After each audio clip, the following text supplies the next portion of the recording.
All right, you got your HAGz Beaver rod ends. You got your fiberglass rods, but now what? How do you attach them? Well, we're gonna show you. So a few things that you'll need. You'll need a hammer of some sort. Bigger is always better. And then you'll need some sort of punch. I use a metal punch. You could use a hard 16 penny nail. You could use a screwdriver. Whatever you want to punch this with or to peen it on with. That's up to you. Again, I like to use a metal punch. The way that it works is we're going to end up taking this end. So this is the stake end. We're going to put this on and then we're going to peen it. Okay? I like to do a minimum of 2 times. You could do 4 times or more. All right? It's totally up to you. The biggest thing is that you test it. So after you peen it, test it, make sure it's on there good. And then we'll do something similar to the bottom end. I'll show you exactly what I'm doing and what I prefer for that. So here we go. It's really quite simple. So again, with my metal punch,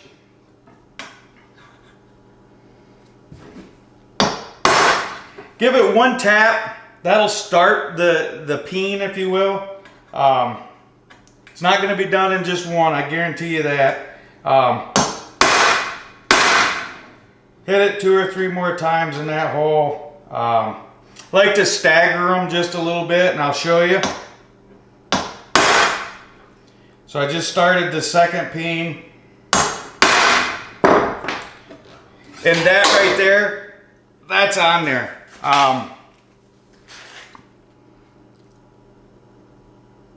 There it is, peened on there. Test it.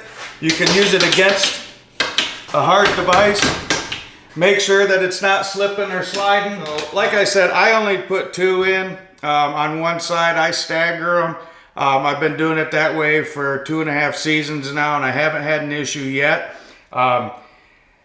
If you trust me, if you want to add epoxy in there, if you want to do 6 peens or 10 peens, knock yourself out. Do whatever you feel is right for you. I'm only doing 2. I'm trying to do the minimum requirement so I can show customers that this is the minimum you need to do. You need to do at least this, right? So again, everybody's going to hit the hammer a little bit harder than others and so on and so forth. But I find you can take 2, peen them on there super good, and you're fine. I would probably do 4 just for insurance purposes. Again, you can add epoxies and all other sorts of things if you'd like. That's totally up to you. All right, now the important thing to note is when you're peening these, on the top end, you don't want to go and just mash the heck out of it, right? Because you don't want to deform it. The whole value is getting that universal lock to slide over that stake end, right? That's where the real value is. So you don't want to just knock the heck out of it. Now, if you do happen to deform it a little bit, put your lock on there, find the high spot, and just take a file and hit it. It's super easy to resolve your issue depending on how bad you deformed it. But again, if you do it like what I just showed you right there, you'll have no issues whatsoever. All right, so the bottom end we put on a little bit different, and I'll show you why. Yes, you can peen it on. I've peened on dozens and dozens of them, no issues. But when it comes to the bottom end is made of the same steel as the top end, but it's a little bit thicker. So it's a little bit harder to get it to bite. Now, I've peened them on, and when you peen them on, you want to hit it a little bit harder because you got more material, right? So what I like to do is first off, I'll measure where I want it to go. And I do believe anywhere between, 8 and 10 inches is adequate. On the bottom end, the way that I install them is I'll put them at the same spot just for uniformity.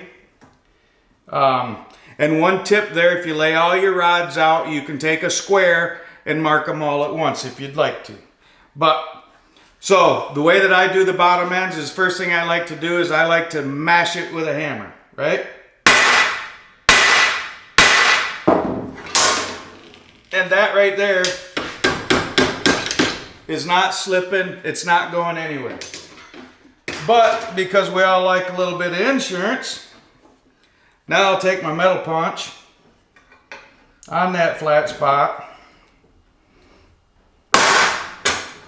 And I'll start the hole, and then I'll give it a little bit of grip.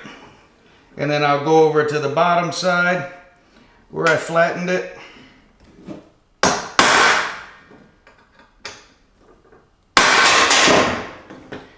All right, there you have it. So the bottom, the top, they're both installed. They've both been peened on. And if you watch, the lock will slide down. It'll hit on the end and it won't go nowhere. So that is the simple setup of the HAGz Beaver rods, using the HAGz Beaver rod ends and using the HAGz Universal Lock. So that's quite simply how I install the HAGz Beaver ends. As you can see, it's pretty simple. But lastly, I would like to thank each and every one of you out there that are supporting us. We truly do appreciate it.